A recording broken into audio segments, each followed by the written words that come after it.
नमस्कार दोस्तों, मैं दिग्विजय सिंह आप सबका बहुत स्वागत करता हूं दिग्विजय इकोनॉमिका में। कैसे हैं आप लोग और कैसे चल रही है आपकी जीत की तैयारी। दोस्तों, आज से मैं शुरू कर रहा हूं इंपॉर्टेंट एमसीक्यूज का सीरीज। ये एमसीक्यू का सीरीज चाहे जीडीसी का एग्जाम हो, चाहे प्रवक्ता का एग्जाम हो, चाहे आपका गवर्नमेंट डिग्री कॉलेज का एग्जाम हो, ये सारे कॉम्पिटेटिव एग्जामों के लिए बहुत ही ज्यादा इंपॉर्टेंट है और कॉन्सेप्ट भी हम लोग मिलजुल के करेंगे यहाँ पे सॉल्व। तो इस सीरीज को बहुत अच्छे से फॉलो करिए। मैं प्रयास करूंगा कि प्रत्येक दिन शाम को 7 या 8 बजे इस वीडियो को अपलोड किया जाए और इस पे जितने भी इंपॉर्टेंट क्वेश्चन हो सके उस पे हम लोग डिस्कशन किया जाए, ताकि आपका कॉन्सेप्ट एकदम से क्लियर हो जाए और एग्जाम में कोई भी गड़बड़ी ना हो। तो आइए बिना समय नष्ट किए हुए हम लोग क्वेश्चन को शुरू करते हैं। पहला क्वेश्चन है कि balance of payment can be defined as. देखिए, ये जो सीरीज है मैं बैलेंस ऑफ पेमेंट से ले रहा हूं, एक्सटर्नल सेक्टर से लूंगा, तो बहुत ध्यान से आप लोग एक्सटर्नल सेक्टर आप इससे कंप्लीट कर सकते हैं। देखिए, यहां पे एक भुगतान संतुलन को परिभाषित किया जा सकता है। यहां पे सिर्फ मैंने इंग्लिश में ही क्वेश्चन बनाया है, हिंदी में आपको बता दूंगा। बैलेंस ऑफ पेमेंट भुगतान संतुलन को परिभाषित किया जा सकता है। देखिए, पहला है statement of export value and import value, दूसरा है statement of export value only, तीसरा है total economic transaction with the rest of the world और चौथा है नन ऑफ दी। देखिए दोस्तों, जो भुगतान संतुलन होता है ना, balance of payment, balance of payment में बेसिकली जो एक कंट्री होता है जिसे आप होम इकोनॉमी मान ले, वो रेस्ट ऑफ द वर्ल्ड से, जैसे मान लीजिए होम इकोनॉमी इंडिया है, ये रेस्ट ऑफ द वर्ल्ड से जितने भी देश हैं, अगर जो भी देश है जिससे ये व्यापारी संबंध रखता है, A B C D E F so on, जो भी इससे कुल आर्थिक लेन देन करता है, कुल आर्थिक लेन देन का मतलब चाहे वो एक्सपोर्ट करे गुड्स का, चाहे सर्विसेज का, चाहे कोई फॉरेन कंपनी यहाँ पे आए या फिर कोई जाए, यहाँ पे फॉरेन कंपनियां जो बेनिफिट प्राप्त करती हैं वो अपने इकोनॉमी में रिमिट करें, तो कुल आर्थिक लेन देन, जो कुल आर्थिक लेन देन है, टोटल इकोनॉमिक ट्रांजेक्शन है, इस टोटल इकोनॉमिक ट्रांजेक्शन का अगर एक एनुअल स्टेटमेंट हम बनाए तो यही annual statement balance of payment है। तो आप देख रहे हैं सी नंबर का विकल्प है जो ये बता रहा है कि कुल आर्थिक लेन देन जो विश्व के अन्य देशों के साथ होता है उसी को हम भुगतान संतुलन कहते हैं। देखिए, कई बार ये डिफिनीशन पूछा जाता है आपसे कि what is balance of payment, भुगतान संतुलन क्या है।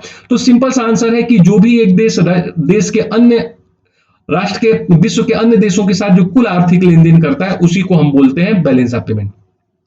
अब देखिए, क्वेश्चन यहां पे बेहतर क्वेश्चन मैंने सेट किया कि transfer of McDonald profit in USA considered as. देखिए, जो मैकडोनाल्ड है आप जानते हैं कि भारत के डिफरेंट सिटीज में काम कर रहा है। अब ये जो मैकडोनाल्ड है वो जो प्रॉफिट एनुअली अर्न करता है वो अपने होम कंट्री को यूएसए में भेज देता है। तो ये यूएसए के बैलेंस ऑफ पेमेंट में कहां कंसीडर्ड होगा? क्या ये ट्रेड बैलेंस के तहत आएगा, व्यापार शेष के तहत आएगा? बहुत ध्यान से सुनिएगा। या फिर ये कहा जा रहा है कि कैपिटल बैलेंस, क्या ये पूंजी बैलेंस के तहत आएगा, या फिर अदृश्य में आएगा, या फिर नन ऑफ दीज में आएगा? तो बहुत ध्यान से समझिए।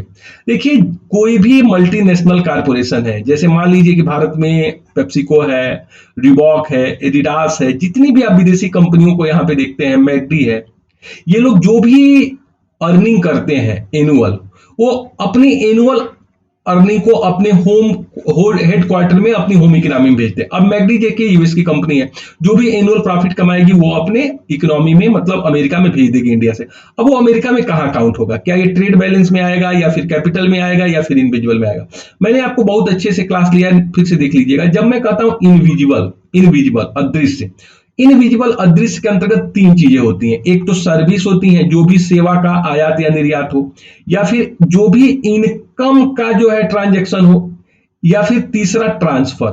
खूब ध्यान से समझिए, तीन चीजें बैलेंस ऑफ पेमेंट में इनविजिबल अदृश्य के तहत आती है। अदृश्य में तीन चीजें आती हैं, एक तो सेवा का आयात और निर्यात, दूसरा आय जो है उसका जो है रिमिट, और जो भी हम वो रिमिट करते हैं या फिर सेंड करते हैं, या फिर ट्रांसफर हस्तांतरण। तो देखिए, हस्तांतरण का मतलब यहाँ एक पक्षीय हस्तांतरण है। जैसे मान लीजिए अमेरिका का कोई व्यक्ति यहाँ काम करेगा तो अपने इनकम को अमेरिका भेजेगा, वो भी आएगा इनविजिबल में। या फिर मल्टीनेशनल कॉर्पोरेशन जो अपने प्रॉफिट कमाएंगे वो भी अपने हेडक्वार्टर को इसी में आएगा, या फिर सर्विस का एक्सपोर्ट। तो बहुत ध्यान से समझिए, जब मैकडी कहा जाए, रिबॉक कहा जाए, एडिडास कहा जाए, जो भी प्रॉफिट अर्न करेंगी वो जब अपने हेडक्वार्टर को भेजेंगी तो ये हमेशा ही इनविजिबल का पार्ट होगा। तो सी विकल्प सही है, ये अदृश्य में दोस्तों काउंट होगा बैलेंस ऑफ पेमेंट में, अमेरिका के बैलेंस ऑफ पेमेंट में।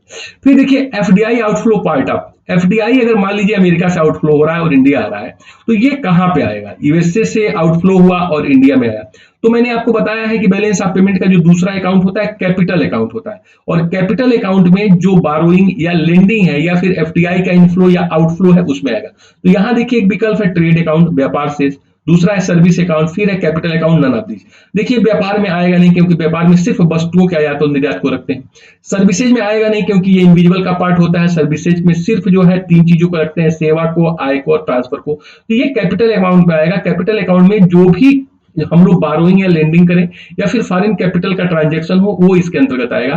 तो बहुत आसानी से आप समझ सकते हैं कि अगर कोई फॉरेन डायरेक्ट इन्वेस्टमेंट आता है या फिर जाता है तो ये हमेशा ही कैपिटल अकाउंट का पार्ट होता है। तो आप इस चीज को समझिए कि जैसे पूछा जाए आपसे कि मैकडी भारत आ रहा है, जैसे आपसे पूछा जाए कि भारतीय वालमार्ट, आप देखते हैं वालमार्ट इंडिया में करे, या फिर जैसे मान लो मेट्रो जो है किसी मल्टीनेशनल कंपनी वो इंडिया आ जाए, ये तमाम तरह की जो चीजें ये एफडीआई के अंतर्गत काउंट होंगी बेटा, और ये सभी की सभी कैपिटल अकाउंट की पार्ट होंगी। फिर देखिए यहाँ पे एक इंपॉर्टेंट क्वेश्चन मैंने आपसे पूछा है कि interest payment of external commercial borrowing part of. देखिए external commercial borrowing, external commercial borrowing बाह्य वाणिज्यिक उधारी। जैसे भारत में आप देखेंगे हर साल जो भारत लोन लेता है उसका लगभग 35 से 40% एक्सटर्नल कमर्शियल बारोइंग होता है।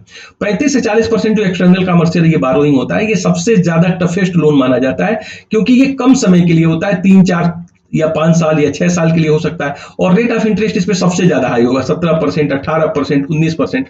ये क्या होता है एक्सटर्नल कमर्शियल बारोइंग? जब भारत सरकार जो है अमेरिका के किसी वाणिज्यिक बैंक से, फाइनेंशियल इंस्टीट्यूशन से लोन ले, डॉलर, या फिर यूके के, जैसे यूके के किसी बैंक से लोन ले, तो ये लोग आपको बहुत महंगे लोन देते हैं। तो जो एक्सटर्नल कमर्शियल बारोइंग लेते हैं उस पर एनुअल आप ब्याज देंगे। तो ये ब्याज कहां कंसीडर होगा? क्या ट्रेड अकाउंट में आएगा, कैपिटल अकाउंट में आएगा, इंडिविजुअल में आएगा, ऑल ऑफ दिस में? देखिए ऑल ऑफ दिस तो बिल्कुल गलत है।